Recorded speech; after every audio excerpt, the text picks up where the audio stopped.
Αυτή τη στιγμή είμαστε στη Ταϊλάνδη και πραγματικά την αγαπήσαμε. Από την πρώτη κιόλας μέρα νιώσαμε κάτι διαφορετικό. Πηγαίναμε από τη μια παραλία στην άλλη, από νησί σε νησί. Κάθε μέρος εδώ είναι πιο wow από το προηγούμενο. Νερά απίστευτα γαλάζια. Παραλίες που μοιάζουν ψεύτικες, σαν να τις έχει ζωγραφίσει κάποιος. Και εικόνες που δεν χορταίνουμε να βλέπουμε, ό,τι και αν κοιτάξεις γύρω σου. Κάθε μέρα είναι διαφορετική.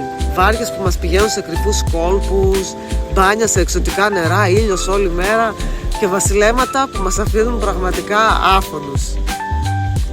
Όμως αυτό που αγαπήσαμε περισσότερο δεν είναι μόνο τα τοπία εδώ. Είναι οι άνθρωποι, είναι η κουλτούρα. Οι άνθρωποι εδώ είναι τόσο γλυκούλιδες, τόσο ευγενικοί, με ένα χαμόγελο μόνιμα στο πρόσωπο. Πραγματικά σε κάνουν να νιώθεις καλοδεχούμενος από την πρώτη στιγμή. Όλα εδώ είναι πιο χαλαρά, πιο απλά, χωρίς άγχος και βιασύνη. Νιώθεις ότι ζεις τη στιγμή, ότι αναπνέεις λίγο πιο βαθιά. Η Ταϊλάνδη δεν είναι απλά ταξίδι, είναι εμπειρία, είναι συναίσθημα. Και ειλικρινά δεν θέλουμε να φύγουμε.